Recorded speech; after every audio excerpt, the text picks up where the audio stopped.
Well, hello, everybody. Good evening. Grooves Blues Reviews here. And we are in the Western Conference Final. What a game that was, double overtime victory.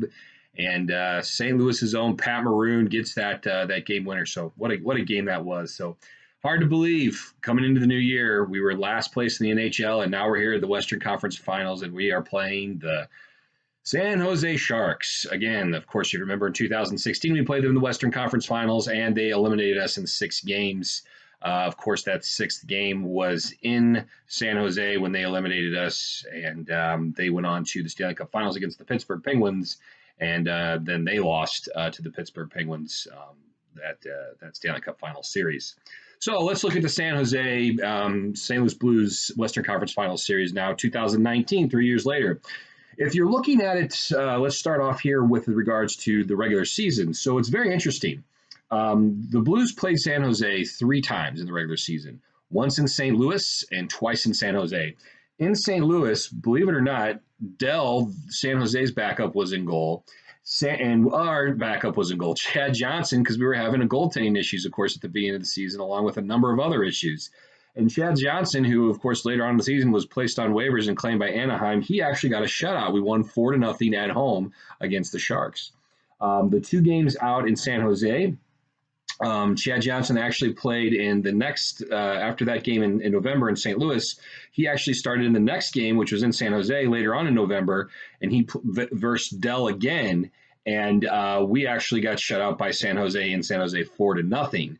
And then in March, we played again, and Bennington didn't start this game when the Blues were in the turnaround. We actually lost 3-2 in overtime, and Allen played that game, but Martin Jones played the game for the San Jose Sharks, and we lost 3-2 in overtime. So, yes, San Jose won that 3-game set against us in the regular season, 2-1. I mean, it's no surprise. I mean, each team that we've played so far in the playoffs, they've beaten us in the regular season series, and it's not surprising. We had such a horrible start to the season. But if you take away anything from here, it's that San Jose never saw Jordan Bennington. So the one thing that they're having to do right now is to watch a lot of tape on him and scout him right now in the last few days, of course, of how they're going to attack him from as far as taking shots. I'm sure they're not that worried about it. I mean, they've got a lot of talent on that team. So, but it's just one thing to keep in mind there. Now, looking at the playoffs up to this point, the Blues' power play is at 17% and their penalty kills at 75%. The Sharks are at 18.5% with their power play and 80.8% in their penalty kill. So they're very, very close as far as their special teams are concerned. If you look at the goaltending situation, Bennington has not been pulled. He has a 2.39 goals against average up to now, and he has a 915 save percentage. Now, Martin Jones started off in that first series against the Vegas Golden Knights getting pulled, I believe, at least a couple times. So he had a rough start, but he found his game. He has a 2.72 goals against average overall right now in the playoffs and a .91 save percentage. So not too far off on the goals against average either for either one of these goalies. The only difference is Martin Jones had a rough start. Bennington had a good start, and he's maintained that. Martin Jones has seemed to found his game. So goaltending there is pretty close. So just kind of going down the line here, I put goaltending as even between the Sharks and the Blues, and the only reason why is while I would say that Bennington has the edge, the thing is Martin Jones has seemed to have found his game. He's come up with some big games so far. So I don't see him regressing any, although I hope that he does, but I would put the goaltending as even. Defensive-wise, unfortunately, the edge goes to the Sharks, but it's pretty obvious. They've got Carlson, Burns, and Vlasic. Now, Mr. Pickle, Vlasic, he's a great defensive defenseman. Carlson and Burns are both good defensemen, but also they're great offensively. And the one thing the Blues have to deal with now is not just Burns like they had to deal with in 2016. They also have to deal with Carlson. And these are 2 big horses on defense who can also get up the ice quickly. They're like the bigger version of a Blues Vince Dunn, but they're on defense, and they are a lot more talented, of course, than Vince Dunn. Vince Dunn, of course, hasn't been in the league that long. So they have the edge there. As far as coaching, you have to give the edge to the Sharks. Berube has done some great things so far, so watch out with the kind of matchups he does. I mean, the first 2 rounds, he's made some changes that have helped the Blues to go on and has really outcoached. And so there's no reason to think he can't do it in this round, but Peter DeBoer, who is the head coach of the Sharks, he's been to two finals, one with the New Jersey Devils and then one with San Jose, which he got to the finals there with San Jose through us. So you have to give that. And then also, too, he's coaching a veteran team. And when you're coaching a veteran team like that, that's very well seasoned and only has a few additions here with, of course, Evander Kane and Karlsson were the biggest additions to this team. You have to know when to push the right buttons, when to hit the gas, let off, and he's been able to do that this year with them and in the playoffs. As far as as far as offense goes, I give the edge to the Blues because I just feel that offensively we have more depth. We've seen a lot of scoring from a good wide range of players. Another thing too is that Robert Thomas, I really am going to eye on him this series because he's gained confidence in the first two rounds, and I just hope that confidence he's exuding that and using that to his advantage in this round because we're going to need him. He was a big reason we scored that overtime winner. He had a couple of other good games before that. I really hope that they're pushing him to take the puck, carry it more.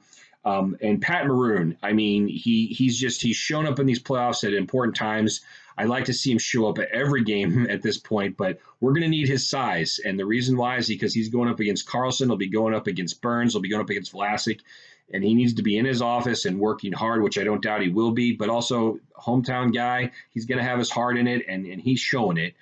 And also, while we have Petro, we have Bouwmeester, and we have Parayko, I'd like to see Parayko get more involved offensively, taking some more shots.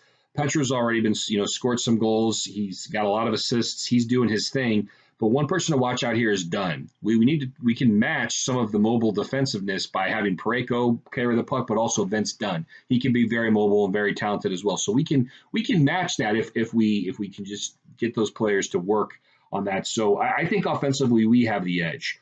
Depth-wise, I think we're even, and the reason why I say that is because Joe Pavelski, the captain of the Sharks, he's returned. And so, I just think that we're even. I think if you go back to 2016, San Jose had a lot more depth than we did, but this year, in 2019, we are even here. As far as special teams go, when you look at it, once again, power play for the Blues, 17%, penalty kill, 75% up to this point. Sharks at 18.5%, and then a penalty kill at 80.8%. While the Sharks are, 1.5% better on the power play, and they're 5.8% better on the penalty kill. I still think it's too close to call. I think you call that even on special teams. And as far as health goes, it sounds to me like both teams are even. The only thing is Pavelski, he didn't take any faceoffs in Game 7, so I'm not exactly sure if that was just some sort of precautionary measure, and he's okay, or if there's more going on there that we just don't know about. Of course, they won't release that information. The thing is that the Sharks, their advantage, I see advantage in defensive and coaching. The Blues advantage is in offense, but we're even in goaltending, we're even in depth, and we're even in special teams and health. So the Sharks have just two things that I feel defense and coaching, they have the advantage in. We have the advantage in offense, and then the rest is even. So this is going to be a really tough series to call. The thing about the Sharks is that they're well seasoned, they're veterans. They added Karlsson, a big piece of the puzzle here to get them back where they're at. And also, too, they have Evander Kane. Logan Kocher is great. Pavelski's just a beast, and he's the leader of that team. You have Joe Thornton, too. Some of the overlying themes of this the series is going to be, of course, they call him Jumbo Joe Thornton. He's 39 years old, I believe. I think he's still 39. I'm not sure if he's 40 yet. People are wanting to see him get a cup before he retires. So you're going to hear that theme a lot. You're going to hear that from the national announcers. You're probably going to hear this as a team of destiny because when you look at that San Jose, they got a big call, of course, that I talked about, which was in that Game 7 against Vegas in San Jose. They were being completely dominated by Vegas, but then they got an opportunity with a 5-minute power play, which was a missed call. But you have to give it to San Jose. They took an advantage of an opportunity, and that was to have a 5-minute major. And Vegas seemed like they didn't know how to kill a penalty, and all of a sudden Marc-Andre Fleury he didn't make some stops that usually he makes fantastic stops in key situations. So it's you got to hand to him. And then, of course, in the Game 7 of San Jose, Colorado, there was a chance when Colorado could have tied it at 2, and they called back the goal because of an offsides play. And black and white, it was offsides because the player Landeskog for Colorado, he was on the wrong side of the blue line, but he was going off for a change. He had no factor in that play whatsoever. But offsides is offsides, unfortunately, so that's why the goal was called back. If that goal went in and then San Jose scored again, and then Colorado scored again in the third period. It's 3-3 going to overtime, and it's anyone's game. But they've gotten those are two big bounces that San Jose's got in order to be here. Now, of course, every team has to get some lucky bounces in order to get where they're at. The Blues coming back in Game 5 like that, but they never quit. Give them props for having an effort. In that Game 7 in overtime against Dallas, there were a few times where they could have scored on Bennington. It didn't happen, but once again, you have to capitalize on your chances, and Dallas did in overtime. There's some things to think about there. I think they're going to call San Jose more of a team of destiny, but they can always talk about the Blues too, with being in last place in the league coming into January, and then all of a sudden catapulting to where they are now. So those are going to be some of the themes that you have there, and of course the Maroon, the hometown hero so far. And of course, Bennington and what he's doing, Martin Jones over in San Jose now finding his game. So those are going to be some of the things to think about. I think some keys also to look at is the fact is that the Blues, they really need to hopefully step up their game in their own end. If you think about it, with the talent that San Jose has, not only on their offense, but definitely on their defense, hemming in the Blues can be a really easy thing for the Sharks because of that talent they have on the blue line, not just alone their offense. So the Blues really have to be more smart with the puck in the series. I have a feeling, it gets harder each series, but if the Blues haven't improved at this point yet with getting the puck out of their end, more times than not, it's really can come back to bite him in the butt, and this series could be over a lot quicker than we expect it to. So they got to be smarter with the puck in their own end. They got to get to Jones and get him off of his game again if possible. But I don't know if that'll be possible if he's found his game. But they've got to find a way to do it. And of course, Bennington, and this all goes under goaltending for number 2. And Bennington just has to really watch those wraparounds. I understand getting to the post and making sure he's there to make the save, but he sometimes overcommits and is unable to get back in time. And in that Dallas series, there were a few times where they could have scored on him, but weren't able to pull the trigger, get the puck in the net. So he's going to have to watch that. Discipline, I think, is going to be key, because if the Blues take a penalty like, for instance, Vegas did in the third period like that in Game 7, San Jose capitalized on it. They rose to the occasion, and that's a veteran team over there, and they can rise to very key situations when they know they have to score. So watch the penalties, be disciplined. And I think the fourth thing is in the ozone pressure. The Blues, when they score by cycling, by just wearing you down. If there's one thing Colorado showed is that speed was wearing down San Jose some. They are a veteran team, but a veteran team with mileage on them. And the Blues are, I believe, a little bit younger than San Jose, or at least they have some younger players. So they really need to use some of their speed, some of their grinding, and just toughness to really to cycle that puck more in the offensive zone and really try to wear down that defense and that San Jose team. And I think that the Blues have the ability to do that. And so basically looking over all of that, I think, this is a really close series. It's a veteran team that's experienced going up against a team that has a lot of depth, has found ways to win. San Jose's found ways to win, but I just feel that the Blues are a stronger team 5-on-5. I feel that they have more depth, although I said it's even.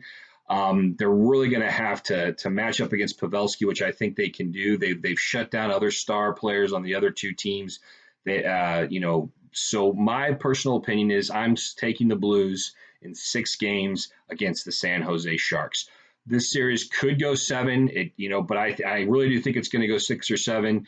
But I really am going to take the Blues in 6. So that's my prediction after looking over all the numbers and breaking everything down. Things are so close, but I just feel that the Blues have enough, what it takes, to defeat this talented San Jose Sharks team that's a veteran team, has a lot of leadership, but I feel that the Blues have a little bit more, and they're going to be able to do it. And they just got to bring that A game, and they got to bring that type of game they had in Game 7 against Dallas, and in Game 6 against Winnipeg as much as they can, and they can dominate. They can do this. I know that they can. So I'm picking the Blues in 6. So we'll see how this series goes, Blues fans. It's going to be an exciting series. Two talented teams, two evenly matched teams, two great goaltenders, good defense on both sides, and some star players on offense. It's going to be a fun series. So that's all I have. So have a good night, Blues fans, and it all gets started tomorrow night in San Jose.